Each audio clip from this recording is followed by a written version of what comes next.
Bashan Holdings presents Real Boxing with elite level trainer Ronnie Shields.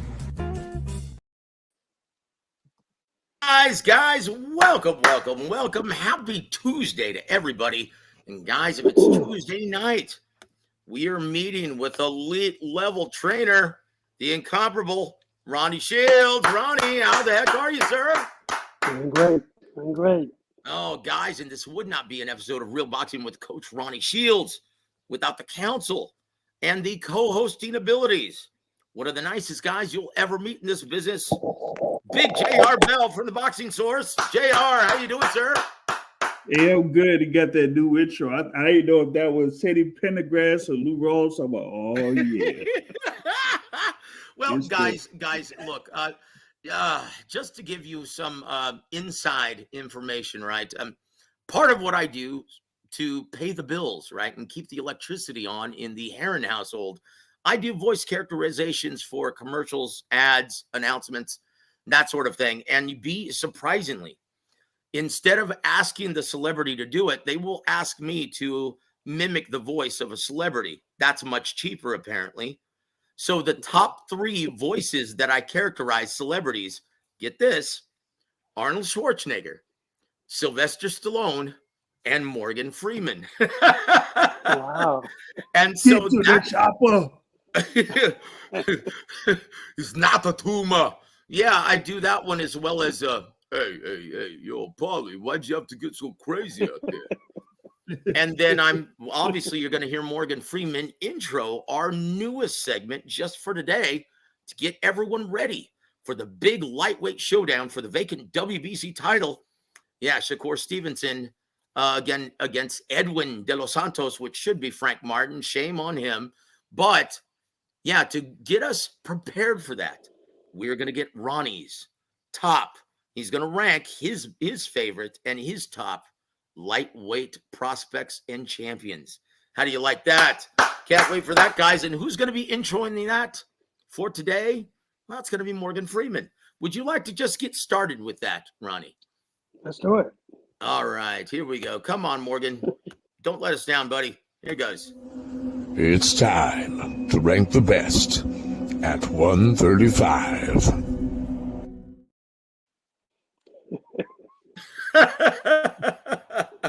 Not bad for a chubby Mexicano from San Antonio, right? James, I know you're a mimic of sorts. What did you think, brother? Well, listen, I thought it was a great imitation of Morgan Freeman. Oh, boy, I tell you what, your Mike Tyson is gold, brother. So here we go, guys, ranking Ronnie's top lightweight contenders and champions at 135 pounds. It starts off with number 7. Now, you stated this. Here it comes. George Kambosos Jr., former undisputed champion at 135 with a record of 21-2 with 10 knockouts. Obviously, his only losses were to, well, the guy he lost that distinction to, Devin Haney, and no shame in losing to that gentleman. And so why is he number 7 in your mind, sir?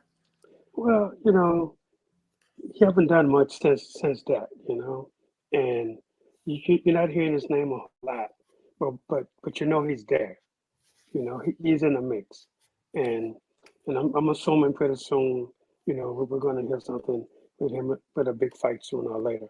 But look, he got a lot to be thankful for.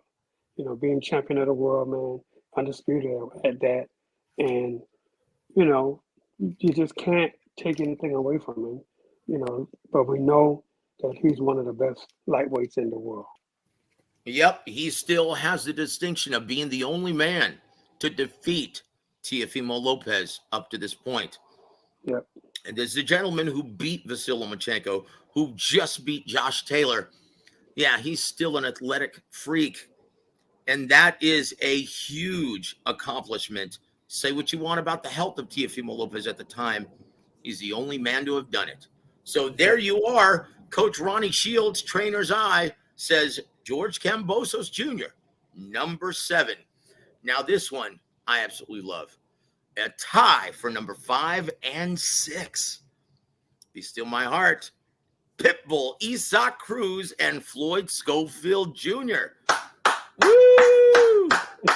Oh, I tell you what. So, what can't you see separate? Like you can't separate the two at this point, can you? Not at this point. Look, Isak has been in there with Tank Davis. He's been in there. That's one of the best fighters in the world today. And Isak, he's just a hard guy to fight. He comes to fight, always in great shape, always ready to go. And man, this kid, he belongs to me in the top 7 in the world, and that's saying a lot for a kid like him, because you could just see it that he works hard, that he's not afraid of anybody. He comes in there, he gets in there. You just say, hey, you're fighting this guy, no questions asked. Let's go to work.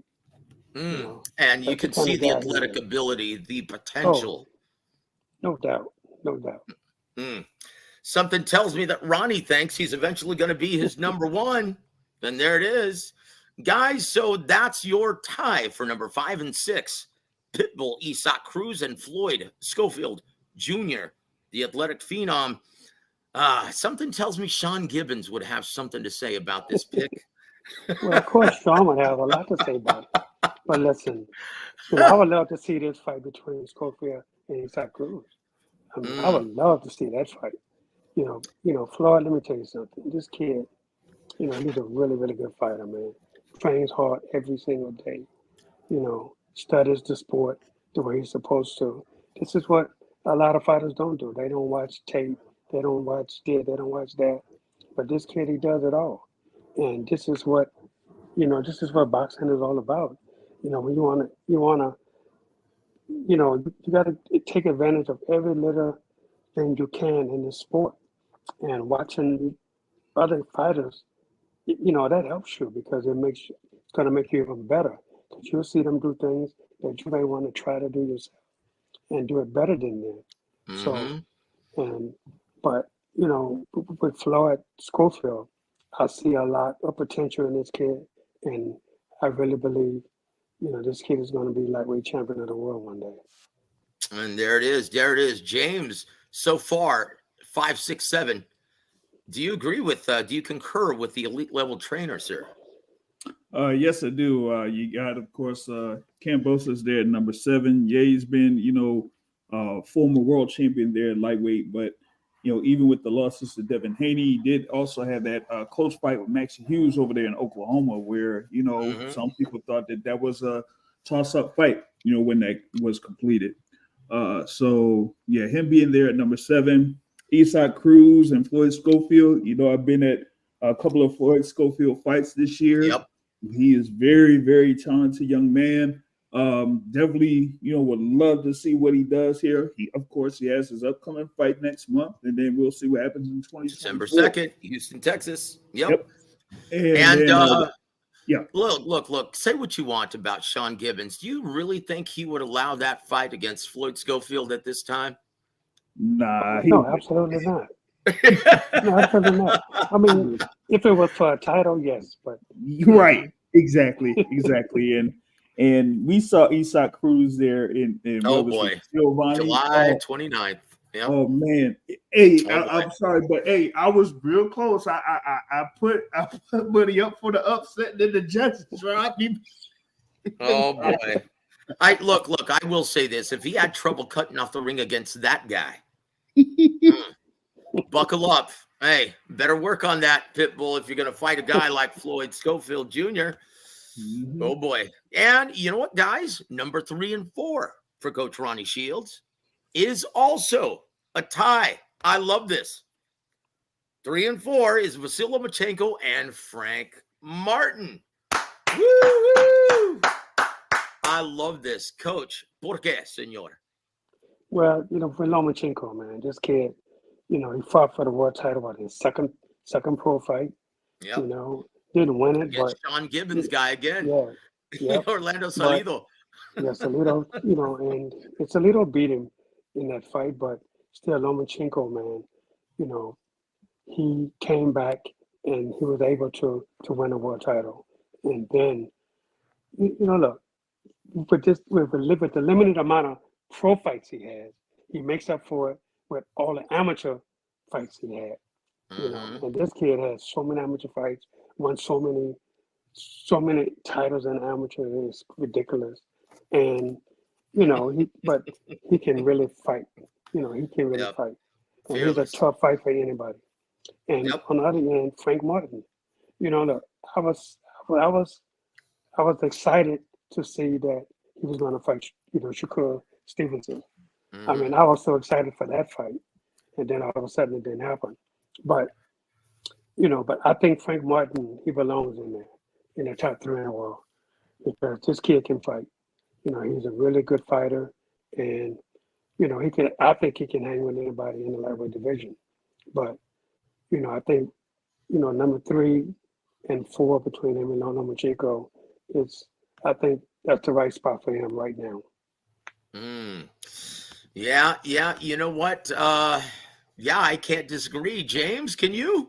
I mean, not at this point. It'll be, like you said, you got Vasily Lomachenko, definitely was up there, unified champion. Of course, had his, loss to Teofimo Lopez first, but this year, he had a very close fight with Devin Haney. Almost, some folks saw he would have pulled that one off against Devin Haney, but, fell short. So, we're going to look forward to seeing him next year, most likely against Kambosos. And then, with Frank Martin, I'm a fan of Frank Martin. Definitely a fan of Frank Martin. Was very impressed with his performance that he had there against Michelle Rivera last year. Yep.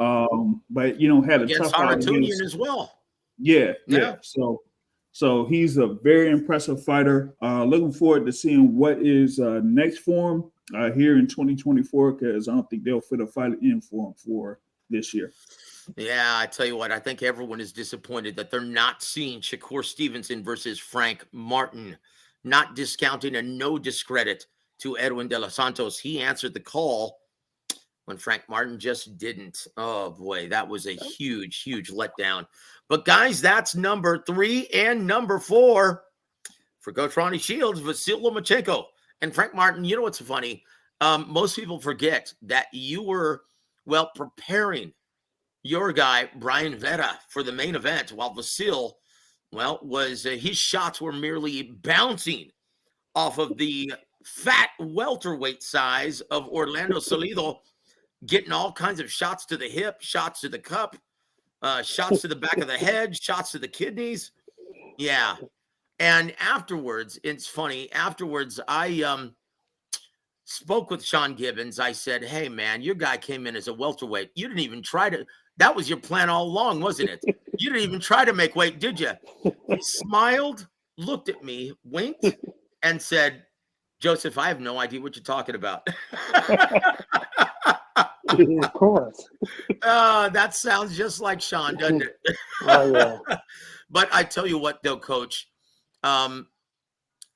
when you were actually, that was the broken hand rematch with Chavez. Did he actually break his hand in camp, the Warrior, Brian Vera, or was it during the fight? No, he hurt it in camp, but then he broke it in the fight. Oh, boy, I really felt for you guys. Because what can you do as a trainer when your man is without his primary weapon? Right. You can't do anything, man. You just got to let him do what he can do, and that's about it, just nothing.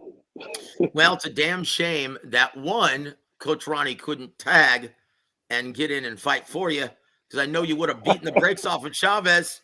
But, and 2, it's a damn shame that he was robbed of that decision in Carson, California during the first fight. Right. I tell you Absolutely. what, that was back when I was ringside and I was just a beat writer back then. Nothing against beat writing, but yeah, put a lot of miles on the odometer for me. I don't do that anymore. They stole that fight. Oh, geez. Yeah. Oh, boy. And such is boxing. Guys, we're moving on to number 2. Oh, boy. Shakur Stevenson with a record of 20-0 with 10 knockouts. This is who most claim is the best lightweight in the world. And I'm actually surprised because this is his only second fight at lightweight and without a title. I know he's a 2-division world titleist and a unified champion at 30, but why do you see him as number 2 and not number 1 like most? It was hard for me. It really was hard to not put him at number 1. But again, he's new to the lightweight division. So, and of course, Tank Davis isn't. He's not new, and he's been there. He's fought all the best guys. He fought Isaac Cruz. He's fought some of the other best guys in the lightweight division and beat everybody. So, Shakur, it was really tough though for me to put him at number 2. A lot of people may think he belongs as the number 1 lightweight, but I just think Tank Davis right now is the guy. So. And there it is, guys. He just gave the game away. Number 1, Gervonta Tank Davis, with a record of 29-0 with 27 knockouts. Are you shocked, Coach, that many have put him down as low as number 3 or 4 in the division? Well, I'm not shocked because most people don't know what the hell they're looking at. That's exactly right. That's exactly right. Look, when you got a guy that knocks people out, and how can you, look, he's been at lightweight for a very long time. He's been at the top, for a very long time. He's undefeated. Only went to distance twice in 29 fights. I mean, come on, man. To me. And as a lightweight, how rare is that, Coach? That's rare. It's rare that he's still a lightweight. So, but that just lets you know that he's disciplined, following his weight, because normally the older you get, you start putting on them pounds, it's getting harder to take that weight off. But obviously, he stays on his diet, and I know he trains hard, and nothing else to say about it, But for me, it was a close 1 and 2 between Gervonta and Shakur. There it is. I can't argue with the coach. James, do you concur, my friend? Yeah, I'm with that. There's both of those fighters. Man, I've been to a number of fights this year. Think about it. Yeah, been in Shakur's fight against Yoshino, man. Where he was, debuting at lightweight. He was able to mix his skill with a little bit of power to, end up stopping Yoshino. And he's like one of the more skilled fighters out there. I got him in the pound for pound top 10. Also had Tank Davis there in the pound for pound top 10. One of the highest KO ratios out there. And, he's definitely one of the more skilled fighters out there in the sport of boxing with Tank Davis. I don't think that, some folks give Tank enough credit with the skill level that he has. So there it is. Yep. That's what I got. That's it, guys. And yeah, Tank can seemingly do it all in the ring. And I know a lot of people, they look at resume and, he's just not fighting the best. Well, once again, to quote the great Emmanuel Stewart, Joseph, resumes, records, and trinkets are for fans, writers, and network executives who don't quite understand what they're looking at in the ring. And there it is, guys. Well, Ronnie, he doesn't have that problem. So, guys, there it is. Ronnie's, number 1 at lightweight, Gervonta Tank Davis. And guys, just for good measure, because I, spent so much time making this, we're going to watch it one more time as we phase this out. It's time to rank the best at 135. Thank you, Morgan. Appreciate that, brother. Yeah. And guys, let's do this. Our first super chat of the evening from Charles, the big 999. Thank you, my friend. And he says, Coach, did Team Morrell hear that feces that Benavides Sr. was saying yesterday? He said that Morrell would be a tune-up for his son and that Morrell is a tier below Munguia? You can't make this stuff up. Thank you, Charles. Oh, jeez. Well, look, there's nothing that surprises me that come out of Jose Benavidez Senior's mouth. You know, this guy, he says things that don't make sense. Number one. Number two, they turned the fight down with David Morrell. So, Oh, and they turned it down because he said nobody know who David Morrell is. So, but he turned the fight down. It's not like he panned David Morrell. So why should he worry about, who's going to buy this and who won't buy it? So we're just going to see what happens. oh, Chingao. You can't make this stuff up, guys, like I said. And once again, that just makes no sense at all. Then why wouldn't you fight him to get 2 interim titles Exactly. at 168 then? That is. And I guarantee you it'd be a less expensive fight than against Boo Boo Andre for absolutely nothing. Makes no sense. And yes, Charles has the beat once again. Please make this fight happen so we can shut up Benavidez Sr. already. Yes, sir. Yes, sir. Woo-hoo. You know what, brother? Charles, yeah, thank you for being a Warwick Radio extended family. And I boast this all the time. We've got the smartest, most intelligent fans listening to your show, Ronnie. And he goes, yep, Shakur and Tank is a coin flip for me.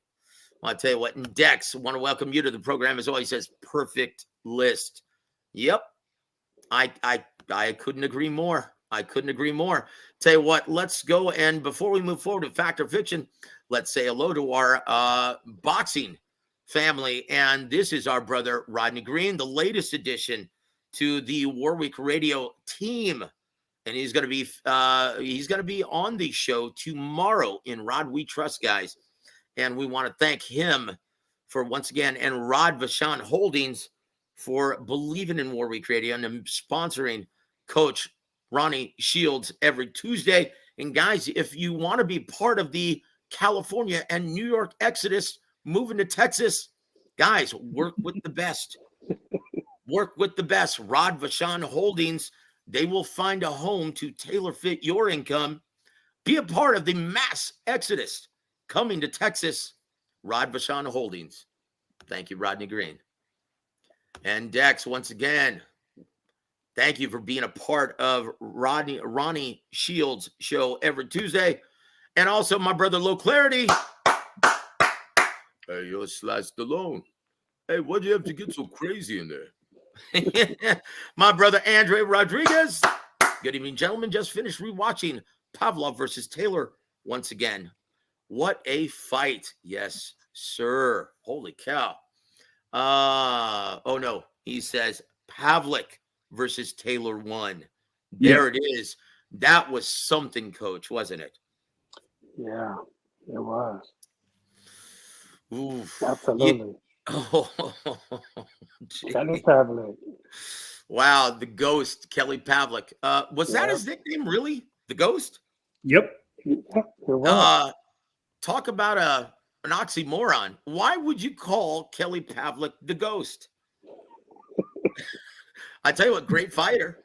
Great fighter, and one of the best middleweight champions that we've seen in quite some time. But the Ghost? Ronnie? Hey, I mean, that's what it is. In the immortal words of Max Kellerman, yeah, he likes to block punches with his face. And there it is. Yeah, but what an amazing, dramatic fight that played out to be. Yeah. One of the best middleweight title fights that we've seen in quite some time. And, Coach, don't you miss HBO's countdown specials that they used to have to set the table for this main course of a main event, right? Yeah. The good old days. The good old days. And Low Clarity, thank you, brother. I work very hard in developing these things. And also, my brother G Funky Boxing joins us. G Funky, guys, if you haven't already, please go subscribe to our brother G Funky. Does a great job and is conducting an interview, I think, at this time. So thank you for dropping in, saying hello. And guys, immediately following this show, please go check out G Funky. Always does great work, and I think he's conducting an interview at this time. Let's move forward. I think that's about it right now. Oh, no. I would be remiss if I didn't say hello to our brother Juice. Salute, Mr. Heron, and the honorable, the legendary Coach Ronnie Shields. Can't wait to see Maul's anticipated return, as we all can't wait to see Maul's triumphant return. This is a big one, guys. And, guys, that leads us into, well, Floyd, please, the honors. Hey, we ain't ducking and dodging nobody. It's time for Fact or Fiction. Yes, sir. Thank you, Floyd. We really appreciate it. Let's start off with, here we go. Let's see. No, I can't believe I don't have one for Maul on Fact or Fiction. So let's just talk about that very quickly before we start. Obviously, you guys just had a media workout, correct? Was that the case? Yes, we did. Actually, we had two media workouts, both with Showtime. Both with Showtime. Very, Yep. very good. And I tell you what, how is Maul feeling and how's he looking in camp? Well, sharpening the tools, getting ready for November 25th. I tell you, man, he's back, man. He's back. He's back to the old Maul. You know, he's training hard. You know, he's really happy in the gym. You know, great sparring for this camp, and he's just ready to go. Now, our brother, Young Billionaire, right, is a great correspondent for boxing, one of the best right now. He claims, Coach, that I don't know what a guy's supposed to look like after 2 years off, but Jamal, he looks sharper than a razor in the gym. Now, he went and visited you guys, I think, a week ago or something like that. Yeah, last weekend. Yep. Coach, is he fibbing? Is this wishful thinking? Is he kind of elaborating, or is he right on the money? He's right on the money, man. He saw it. He saw it with his own eyes, you know. And, you know, I'm telling you, you know, he's ready to go. Now, no offense to Ellie Sekbeck, but unlike Ellie, Young Billionaire, he's a former fighter. He understands what he's seeing in the gym, in the ring, everything. Yeah, and this is an accurate portrayal, guys. Now, once again, I know what most critics are going to say. Well, then why isn't he defending the title? Why is this a 10-round non-title at 163? And would the WBC have approved Jose Jr. otherwise, Coach? No, they wouldn't approve him because, you know, he's not ranked in the top 15 in the world.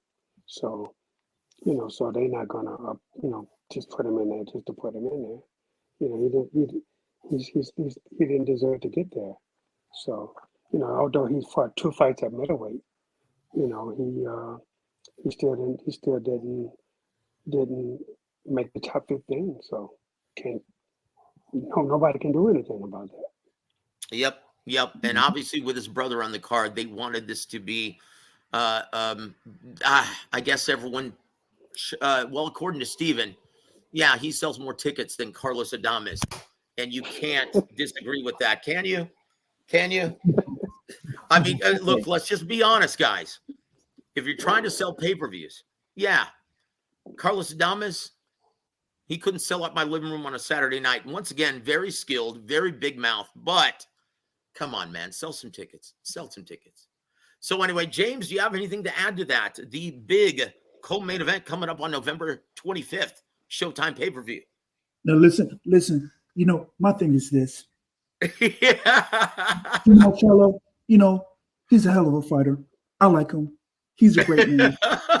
So I look forward for him to facing Jose Benavidez Jr. on November 25th. Woo! You know, that sounds eerily. That sounds like a kind of an eerie combination of Michael Jackson, God rest your soul, and Floyd. He's a deliverer. I thought you were gonna say, Tito, bring me some tissue. But that is outstanding, brother. That is outstanding. We love it, James. So let's start with number ones, fact or fiction. Let's stay on this card, or let's stay with Ronnie's fighter. Here it is. We're going to go with number 10 down this time. Big James, the honors, please. All right, here we go. Number 10, David Morrell Jr. will knock out Sena Hrgovic, and Sena will once again start talking about how he was set up by his former trainer. That's easy for you to say.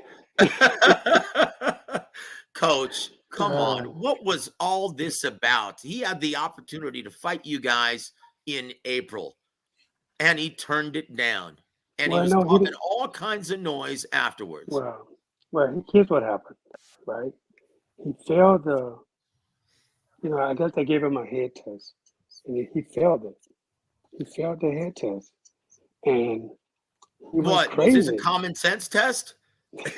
No, I mean, seriously, when he went to do his examination, he failed the test. Mm-hmm.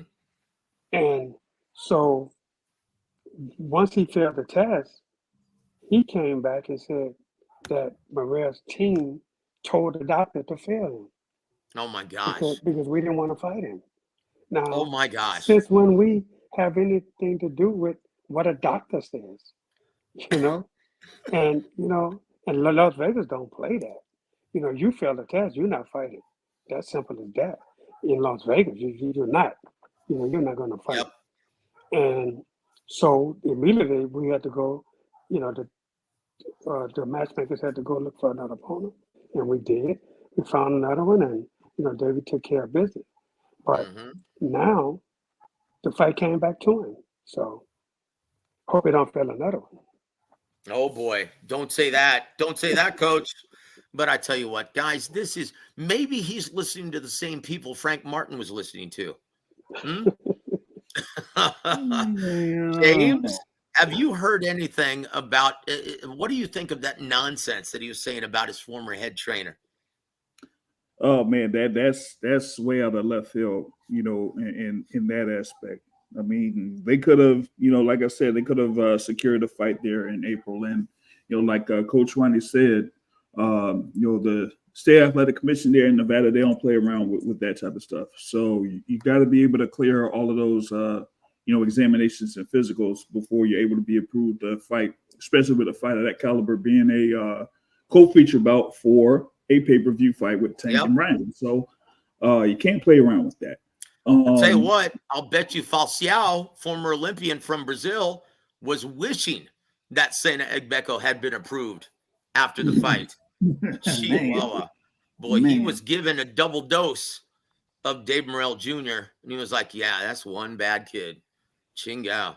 One bad kid indeed. And so we can't wait to see him back in the ring December 16th. Thank you, Showtime, for, basically throwing out Keith Thurman versus Amanda Staniones on pay-per-view and giving us this, healthy farewell for everyone who's been a fan of Showtime Championship Boxing over the past 38 years.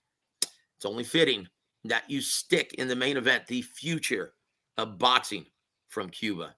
Osvari, Dave Morrell Jr. Can't wait, guys. And we're moving on, guys. Number 9, Big James. Right. Here's number 9. Even as a newly crowned IBF welterweight champion, Jaron Boots Ennis, he will be still avoided like the plague. Fact or fiction? Fiction. Ooh. I'll tell you something, man. Guys want to fight for world titles. They want to win world titles. And it doesn't matter who has the belt. People are not going to avoid the champion. They want the champion. That's the only way they can, that's the only way you can become a world champion is to fight the champion. And, I'm happy for Boots that he was elevated to full world champion.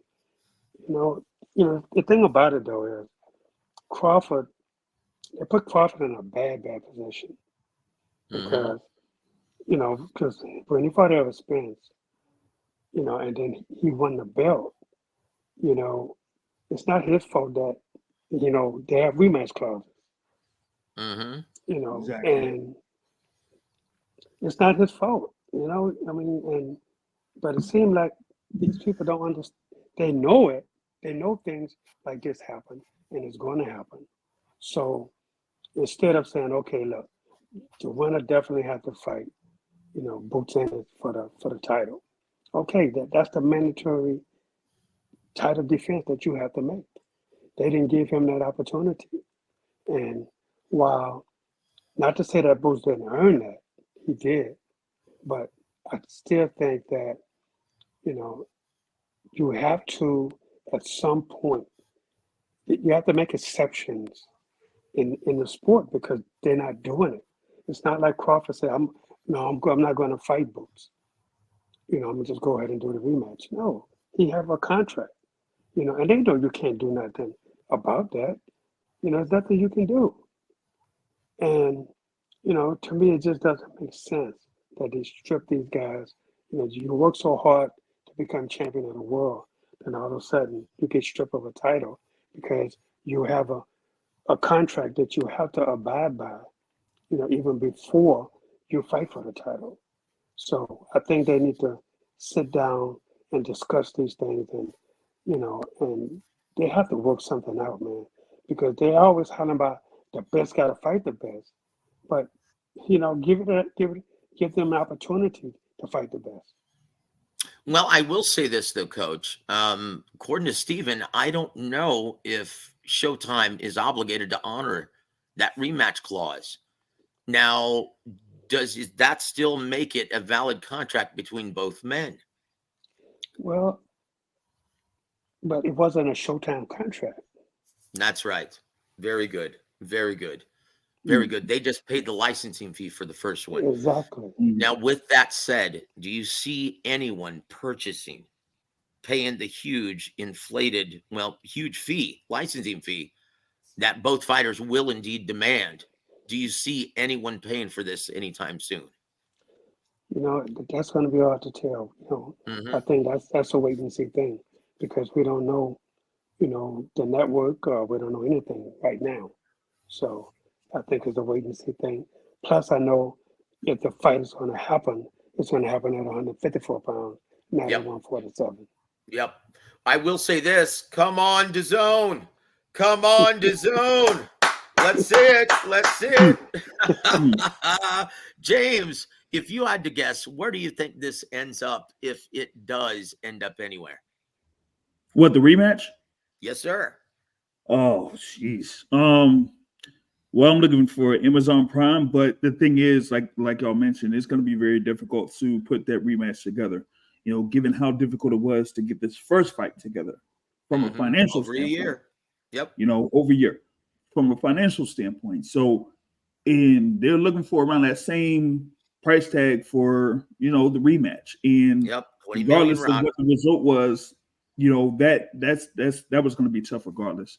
And on the thing with the fact of fiction, or at least the situation, the IBF, and they've done this multiple times. They did it to Tyson Fury when they stripped him after the Klitschko fight. That's correct. Good observation. They stripped Canelo Alvarez when he was eventually going to fight Kovalev, but he could have fought Demetrius Andrade for undisputed at 160. But they strip anybody regardless of the situation and regardless of the status of the current title holder. So that's the deal. Props to Boots. Boots, I think is going to be the guy at welterweight. But like Coach Ronnie said, now that he has a belt, people are going to fight him. Cody Crowley. Whoops, did I say that? The Canuck. Cody Crowley, come on, brother, grow some nuts, or at least take them out of your wife's purse. Come on, brother. Chihuahua, man. Come on. God dang. But look, guys, I will say this. Let's just be thankful that the IBF didn't strip Errol Spence Jr. before Undisputed when he was out for an entire year negotiating. They could have easily done that. And what would have everyone's reaction been then? A lot worse than this. And you knew they weren't going to do that given the money involved. So that's it. So, guys, just be thankful we got to see Undisputed and quit all this nonsense, please. And, aside from our Warwick Radio Extended family, which are, once again, the smartest fans in boxing, I think most diehard fans just like to hear themselves complain. What do you think, Ronnie? You can plead the fifth if you like. That's fine. Yeah, I plead the fifth. And there it is. And there it is. Here it is, number 8, Big James. Here we go. Number 8. Emmanuel Navarrete versus I Just Got Robson Casal will end in controversy this Thursday night on ESPN. Fact or fiction? That could be a fact. I just got Robson Conceição. There it is. There's a reason why many are calling him that within the business. Once again, that isn't my brainchild. I just got Robson Conceição.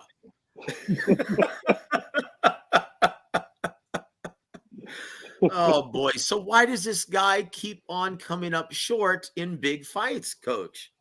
I don't know, man. It's he just got that tag on him, man.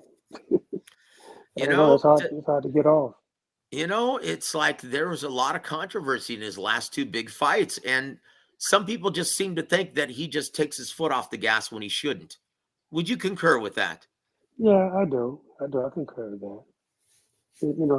Sometimes when you're in big fights, man, it happens. It just, I don't know, but maybe this time you put the foot on the pedal and you can go through it.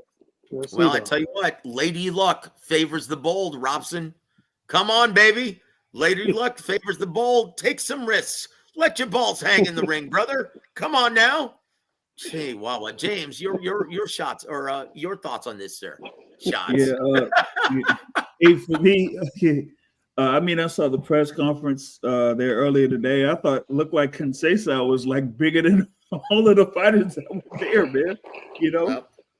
But this might be do or die for him. He had a shot against Valdez. He had the fight with Shakur Stevenson in Newark. And the thing with Navarrete is, even with his style, like opponents have a chance with him because he'll have opportunities where he'll have openings for you to take advantage. So for Conceição, he'll have to take full advantage of whatever is available out there to him. And there it is, guys. And there it is. Once again, this is indeed the theater of the unexpected. And look, there's a reason, 2 reasons, big ones, why, no pun intended. There are 2 big reasons why this was thrust in the co-main event. One, because stylistically, the brass at Top Rank aren't sure whether or not the main event is going to play out to be the most thrilling and entertaining. So what's the cure for that? Just stick a healthy dose of Emmanuel Navarrete in the ring where anything can happen and often does. This guy is walking drama, and you never know which version of Navarrete you're going to get. And, well, stick him in a guy who's a perennial contender, former Olympic medalist. Guys, don't sleep on this one. We may see, prepare yourself for just about anything. This is the drama of the fight card. Don't sleep on this one, guys. And may the best man win. And hopefully the best man does this time. Chihuahua. Number 7, Big James. All right, here we go. Number 7 in Fact or Fiction. Shakur Stevenson will shockingly get knocked out by Elvin De Los Santos on Thursday evening on ESPN. Fact or fiction? Fiction. Yeah, that was pretty quick, Coach. No way. So please tell us why there's no way. Christmas ain't gonna come this early. Christmas is not gonna come early in November. So tell us why there's not going to be Thanksgiving, Halloween, and Christmas, Hanukkah rolled into one. Kwanzaa, for that matter, as well. Yeah, De Los Santos is a really, really good fighter, but he's messing with one of the top fighters in the world today. It's Shakur Stevenson. And you're talking about, a really all-around fighter in Shakur Stevenson. And this is why it was hard for me to put him at the number 1 spot, but there's a very close second he is. And trust me, he's going to prove that on Thursday night. Guys, statistically, Shakur Stevenson is the most defensively responsible fighter in the world today, with a connect percentage from his opposition only hovering around 16 or 17% on average. Guys, that's Floyd Mayweather, Andre Ward stuff right there. Yep. The close second is Dimitri Bivol at 18, 19%.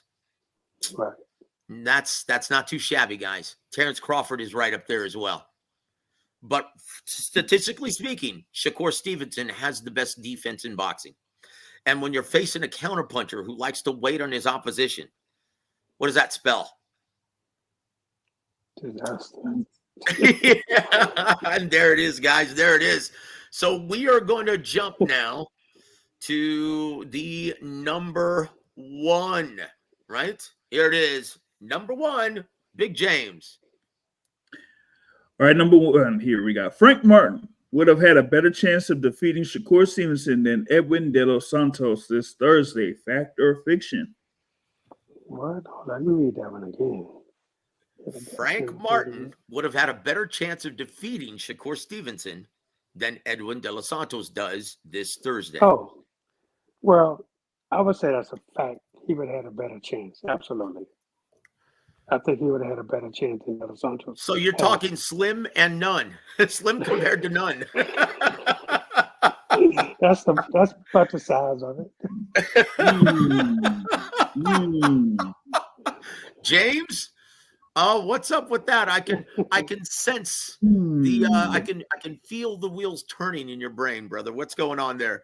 The thing is, like, I mean, I feel like Martin would have a much better chance than Edwin De Los Santos does. Yes, absolutely.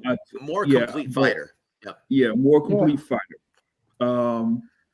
And like, I actually think it would have been a very tough fight for Shakur Stevenson. But I mean, I just find what Coach Ronnie says there is interesting, given of course, his lightweight rankings, where you have Frank Martin there, bouncing around 3 or 4 with Vasyl Lomachenko, and number 2 at Shakur Stevenson. So that's a good little gap. Look. That does not state the degree of separation, though, right? 1 and 2 in his mind, probably head and shoulders above everybody else. Right? So we're not saying, okay, 1, 2, and then 30, 31. You can't do that. So when Coach says, okay, Edwin De Los Santos is probably nil, okay, Frank Martin's slim. So when we look at that degree of separation, I'll tell you like this. I believe Frank Martin, he will win some rounds. He will win some rounds for Shakur. That's hard to do. That's hard to do. Yeah, just ask any one of his other opponents leading up to this point. Right. But Frank Martin is really skilled enough to win some rounds, and although I think Shakur, it would be close rounds because Shakur, he wants to win every round, every minute of every round in the fight. And that's a great attitude to have in the sport of boxing. But I think with the skill of Frank Martin, he would definitely be able to steal a round or two. Oh boy. And there it is. We move to number 2 on Fact or Fiction. Big news. Well, it's going to be dropping tomorrow, guys, officially. But we already know. Big James, number 2. Anthony Joshua will take on the big Swede Otto Wallin on December 23rd because he and Fast Eddie don't want any part of the Croatian sensation Filip Hrgovic. Fact or fiction?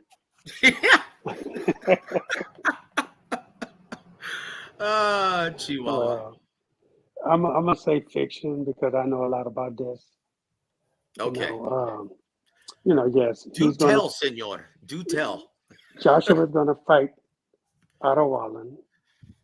Deontay Wilder is fighting on the same card. And Filip Hrgovic is fighting a kid from Australia. He fights this Australian guy who has a great record, like 32-2, something like that. You're not talking about Lucas Brown, are you? It's not Lucas Brown. No, it's not Lucas Brown. I think it's Mark Demori. Mark I think it's DeMori. Mark DeMori. Yeah, I think so. Let me see. I have it written down. His name is Mark DeMari. Yep, Yep. absolutely. I think it's more like 42-4 or something Yeah, like that, 42 right? and Something 2. like that. 42 No, and it's 2. 41-2 with 2 draws. That's it. Yep, that's it. 41, 2 Mark and 2. DeMori. Yep. Yeah.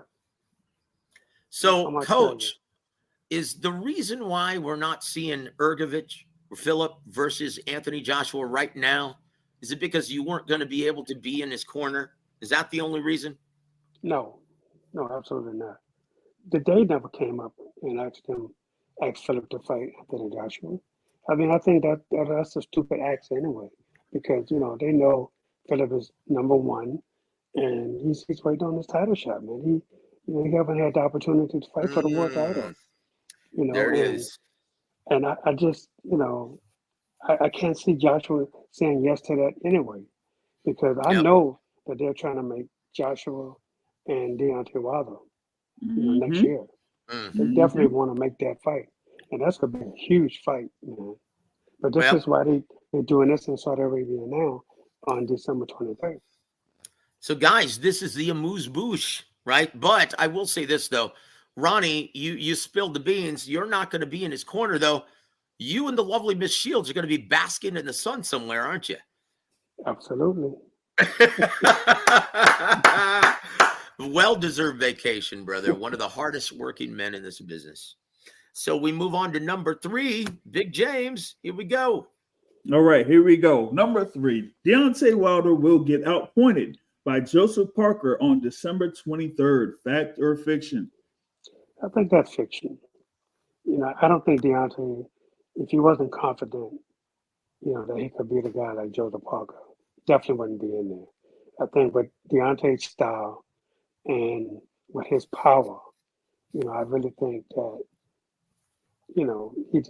they feel that, he's going to overwhelm Joseph Parker. Joseph Parker is a good fighter, but certain styles he have trouble with. And Yep. Deontay Wilder is one of those styles that's Oh. going to give him a lot of trouble. Can you think of anyone besides Tyson Fury that Deontay Wilder's style doesn't give problems to? And even then, Tyson Fury, he was up to his eyebrows with trouble in that third fight. Yeah. I will say this. I need to jump this. This is hilarious. This is G Funky Boxing says, fact or fiction, Frank Martin will sign with promoter George Washington Duke next year from Rocky 5. Well, of course, that's fiction. Oh, man. Oh, that's crazy. Oh, Shame geez. on You you. remember who that was? That was that cheap imitation of Don King in Yeah. Rocky 5. Yeah. I remember. Oh, boy. Good eye, man. That was beautiful. And Miss B, welcome to the show. Ronnie Shields looking strong. Must be in his final form. Yep. As well as his man, Jamal Charlo, getting ready for the big event on November 25th. And Rodney Green. Can't wait to see Navarrete versus Shakur. Well, let's just wait and see how this Thursday plays out. But yes, that was the second reason why they featured Navarrete in the co-main event this Thursday. Happy Thanksgiving, everybody. Let's take a look at some more. Here's a comment from your observation, James.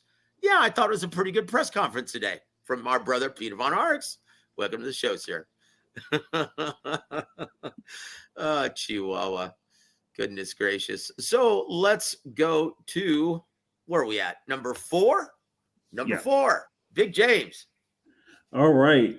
Due to inactivity, the WBA 175-pound champion Dimitri Bivol will struggle against the always crafty and awkward Lyndon Arthur on December 23rd. Fact or fiction? I'm gonna say fiction. It's people think because of inactivity, that don't mean you stop training, and then all of a sudden you get a fight and then you start training again. It doesn't work that way. Well, some guys, that's the case, Well, and especially in absolutely. Dimitri Bivol's case. Yeah, absolutely. Yeah. I mean, the guy. But Tyson Fury? No, maybe that's the fight. He's been drinking too much Oh boy. to draft King beer. Jeez. Good Lord. Oh my gosh. Yeah, well, he's coming up in Fact or Fiction, something tells me. But look, Lyndon Arthur, let's just thank the Lord above that this is an upgrade from Popeye the Sailor Man from Puerto Rico. Come on now, James, you have to concur. Oh yeah, most definitely. Popeye. When I saw that initial report, I was like, Popeye the Sailor Man? Come on, man. You can't do this. Let's move on. That's pretty good, brother. Let's move to number 5, my friend, Big James. All right. The Joshua Wilder doubleheader will prove to perform just as poorly as Fury and Ngannou on pay-per-view within the U.S. market on December 23rd with 72,000 purchases. Fact or fiction? Well, that's a fact. Yep. That's not going to do anything. Yeah. It's not going to do anything in the United States. That's right. It'll do good elsewhere, but it won't do good here. Yep. So, guys, once again, just like within the UK market, just like within the US market, Joshua Ngannou did well over 1 million purchases in the UK and only did 72,000 here in the States. Guys, exposing the massive problem of piracy within the US sports market. Guys, and unlike other mainstream sports, this really hurts the fringe pastime of boxing in America. Do not steal, guys. Support and subscribe. Do not steal. Support and subscribe. I can't stress that enough. That will affect the future of our beloved boxing in America. Guys, I cannot. Once again, the house is on fire. Instead of watching it burn and making s'mores, do something about it. Grab a hose. Get involved. Buy. Don't steal. Buy. Don't steal. Moving on to number 6. Oh, boy. I told you it was coming. Right. Here we go. Tyson Fury still won't be ready for Alexander Usyk on February 17, 2024, and will lose the WBC title as a result. Fact or fiction? Fiction. Ooh. For which part? He won't be ready or he won't lose the title? Which one, Coach? Or is it both? Both. He's not gonna. He may not be ready, but he's not gonna lose the title. Absolutely not. Look. You could see that he don't want to fight exactly right now. Especially after the last fight. Because this fight was supposed to happen on December 23rd. Yep. And then they moved it back to February. I think he'll get another extension. And I would see this thing happen until like maybe March or April. Wow. March or April. Oh, boy. But that's just me. I'm just saying.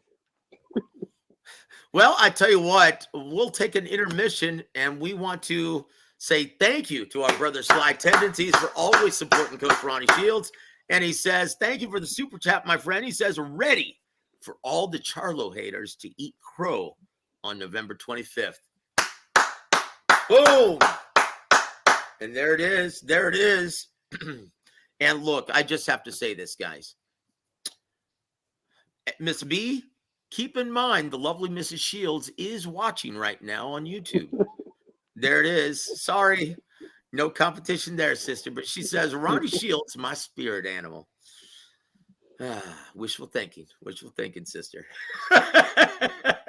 But thanks. All the fans are very supportive of our brother, Coach Ronnie. Hold on. What is this, Miss B? Fact or fiction? Miss B's weakness is garlic. Look, I'm sure, like I said, the lovely Miss Shields would have something to say about that. So just stop it, please. But thank you for supporting. We appreciate it. It's very flattering. And Sly says, shout out to Coach Ronnie, a true legend. And I will add to this, an American boxing treasure, guys. Like, it is always a great honor to share the air with Coach Ronnie. And guys, this is a great privilege for all of us. And this is, once again, it's exclusive to War Week Radio. So thank you, Coach Ronnie, for devoting your time to all of your admirers, including Miss B, on Tuesday evening. But let's move on, guys, to number 7. Big James. Actually, we did number 7. Oh, We're actually through. Are we finished? Yep. Are we finished already? Holy cow. I think this may be a record. This is a 60, a tight 60 for tonight. Wow. Coach Ronnie, James, did I forget to cover anything of interest? Nothing as far as like covering, but I wanted to get on the thing with the lightweight list. All right. Oh, hold on. Look, I paid good money for Morgan to do this, so we're going to hear this again then. It's time to rank the best at 135. Thank you, Morgan. Thank you, Morgan. As you were, James. All right. It was a great list there with the 7 fighters that are listed. And I know, maybe, some folks will say that, you probably could put up 10. So we only had the 7 here that are listed. For those that missed earlier, here it goes here as Joseph puts it up there. Right. So let's start with number 1. Coach Ronnie's number 1 is Gervonta Tank Davis, 29-0 with 27 knockouts. Number 2, Shakur Stevenson, 20-0 with 10 knockouts, going to be competing this Thursday for the vacant WBC lightweight title. Number 3 and 4 is a tie with Vasily Lomachenko and Frank Martin. I love that. I love that pick. Number 5 and 6 is also a tie with Isaac Pitbull Cruz and Floyd Schofield Jr., the Phenom. And number 7, George Kambosos Jr. His only 2 losses to, once again, the current undisputed champ, Devin Haney. Not too shabby. Not too shabby. So what would be your recommendation for 8, 9, 10, senor? Oh, me? All right. Well, that's why you brought it up. That's why you brought it up, wasn't it? Of course. All right, now. So here we go. Here's who I suggest that could be around 8, 9, and 10. All right. Mm-hmm. One of them is an undefeated fighter by the name of. Let me guess. I knew it. William Zepeda. I love that pick. I love it. Yep. William Zepeda. So, I mean, he's there. He's, floating around. He's a Golden Boy fighter, I think. So he's definitely there floating around that top 10. So I got William Zepeda there as a suggestion, right? Another fighter I have is another undefeated fighter. Had a couple of impressive victories, and that's Raymond Murataya. Raymond Murataya. Woo! Boy, 19-0 with 16 knockouts. And guys, we're going to be celebrating my birthday this Saturday in the company of Raymond Murataya, Robert Garcia, his prospect, Daniel Cortez, and a lot of people from the Robert Garcia Boxing Academy. So, guys, if you're in San Antonio, please come and join us. I'm going to be celebrating on my birthday. I'm turning 50. Yep. But anyway, come by, guys. This is going to be the first event in a very long time that I'm not having to cover for a periodical or ring announcing or commentary or anything. I'm just going to be having fun and celebrating my birthday. So this is going to be a very, very rare occasion indeed. Come and say hi, guys. It's going to be downtown at Smokes in San Antonio, Texas. Come and say hi, guys. I really wish you were in town, Big J. Would love for you to help me celebrate my birthday, man. But, yeah, guys, Robert Garcia is going to be there. Raymond Murataya is already going to be there. And I will bring this up. Coach, your thoughts on Virgil Ortiz Jr. going back to Robert Garcia, good or bad? I think it's good. He shouldn't have left, Yep, agreed. I think, Robert didn't do anything, as far as I saw, that would have wanted him to leave. I mean, I understand Robert has a lot of fighters, and maybe he felt that he wasn't getting the recognition or the time that he needed with him. But obviously, he had second thoughts and he went back. So that's a good thing. Mm-hmm. And come on, Coach, and this is one of the allures and the attractions of working with Coach Ronnie Shields. Where else are you going to get that world-class sparring in those divisions? Absolutely. Iron sharpens iron, guys. Also going to be there, confirmed. Hector Tanahara, Jesse Rodriguez Sr., Bam's dad, Josh Franco, also going to be there. Guys, you don't want to miss this. Come to San Antonio. It's going to be so much fun.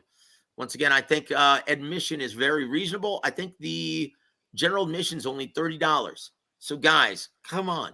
Saturday night, pre-Thanksgiving party, and I'm going to be celebrating my birthday. Yep. And I won't be doing a damn thing but having fun and watching the fights. I can't believe it.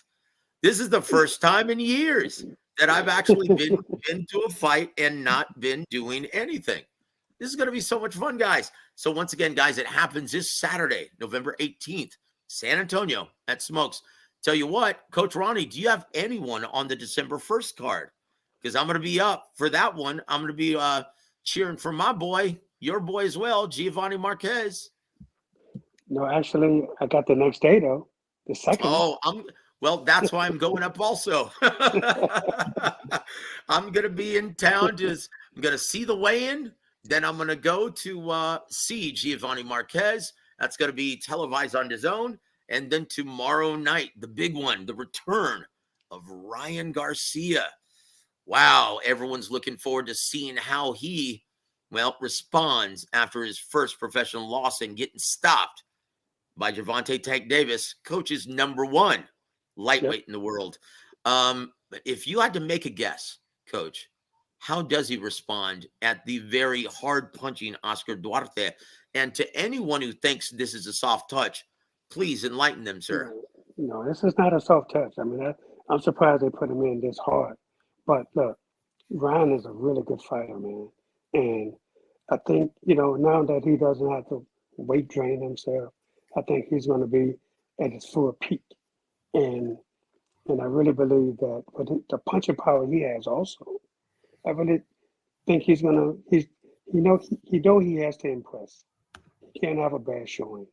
So, and I know he's worked his butt off in order to, to show everybody that, that he's back, and he has to prove something. He does. When you're in the limelight, you have to prove that you're ready. And I think this is going to be a second coming out party for him. Well, I tell you what, and then in the co-main event, Big Floyd Schofield Jr. Do you have any idea who he's going to be taking on? They sent me the name, and I'd have to look it up. Well, it doesn't matter. He's going to make light work of him, and there it is. Woo-woo! I tell you what, we can't wait, Coach, and it's going to be a filled card. We can't wait, and I'll be in town for both, Coach Ronnie. So, pick out your favorite steak place, and I would love to buy you and the lovely Miss Shields steak dinner on that evening. Cool. Well, obviously, the evening before the fight. If you guys are able, it'd be my treat on behalf of the War Week Radio. But James, you had then, let's see, number 8, William Zepeda. Great choice. 29-0 with 24 knockouts. Wow. And then the number 9 spot, Raymond Murataya, 19-0 with 16 knockouts. A lot to love of from these guys. What would be your number 10 out of curiosity? Well, my number 10 is somebody that I would think or would have thought that would face Raymond Murataya. Did have a little bit of a controversy in his last bout. Oh, I know you're going to say from Britain, right? From where? Great Britain? Oh, no. Oh. Oh, no. This lightweight had a little bit of a controversy in Texas because of the results of the Texas. Fight. Yeah. So, number 10 for consideration right now that I have up is the businessman, Keyshawn Davis. Oh, Oh, I forgot good. about him. He's Yeah, the fighting. controversy. Well, sparking up when he shouldn't have. Yeah. Yeah. Coach, your So, thoughts on that pick? I love it. yeah, no, that's a good pick. But but Keyshawn, man, he kind of messed himself up when he failed the test. Yeah. Yeah. That kind of hurt him a little bit. So, it takes away that win, Mhm. and now, people are going to be looking at him like, hey, man, every fight now, they're going to test him every fight now, Yep. Mhm. and which, what they should do everybody, not just Yep. him, but because he failed the drug test, he's going to definitely be, people are going to keep a close eye on him now.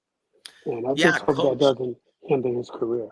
Yeah, Coach. You know what? Yeah, let's hope for the best, and hopefully he learns from this and doesn't just think that this is, well, just something random. Because I found out the hard way in the last club event and regional event that I worked with TMB Promotions. I couldn't believe it. The commission was testing urine tests, right? Yep. To test for illegal substances, Yep. including marijuana. Guys, Yep. I'm sorry. I know what the common sentiment is among just people in the U.S. Guys, it doesn't make it any less illegal. Right. It's still a banned substance, guys. And for a prize fighter, Coach, do you think maybe this is why he seemed to run out of gas? Maybe he's puffing on the on the wacky tobacco a little too much. You think that's why he ran out of gas at the tail end of that fight? It's a strong possibility. Sometimes people think it helps them, but it doesn't. And, I don't see how it can help you. Guys, it's not magic smoke that you're inhaling. It's still a carcinogen. It's still bad for your lungs. Am I wrong about that, Coach? No, you're right about that. That's for sure. Oof. I don't know why people think it's okay, including his promoter, Bob Arum. Now, keep in mind, guys, at 92 or whatever he is, I think he's 92. Guys, he does gummy bears and edibles. He doesn't smoke. He understands the dangers of that. And guys, fighters, if you inhale smoke, guess what it's going to affect? Your cardio. You're going to run out of gas. Just ask Shannon Briggs. Let's go, champ. Yeah. Just ask Tommy Morrison, guys. Come on now. Chingao. The laws of physics don't cease to exist in the ring. That's right. Come on, guys. So, hey, I tell you what, I love the tail end of that list, James. Great job, man. Great job. You're not going to hear and the fact that you didn't hear a huge complaint from Coach Ronnie seems you're in very good company. But I will say this: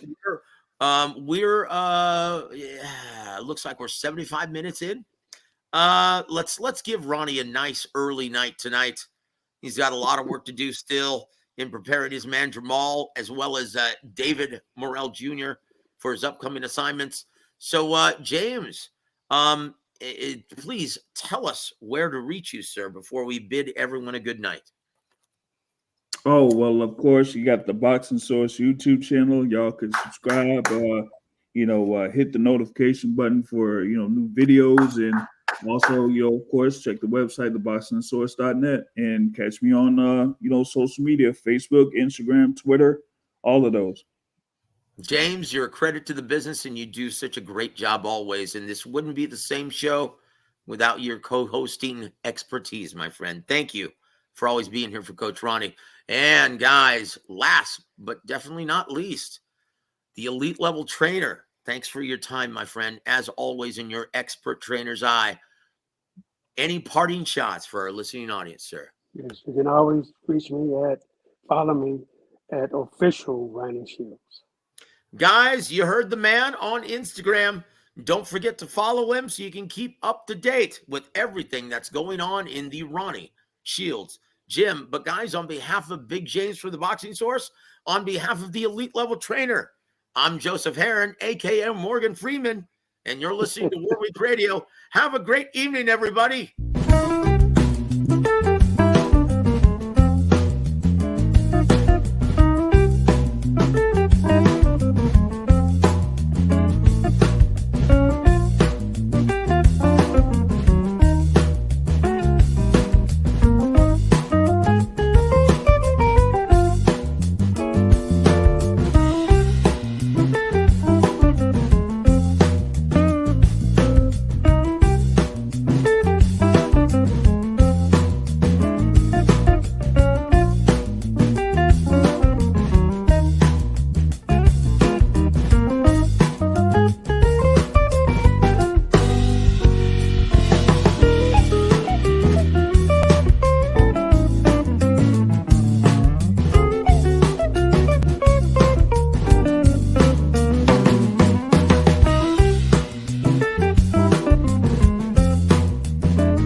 Rashawn Holdings presents Real Boxing with elite level trainer Ronnie Shields.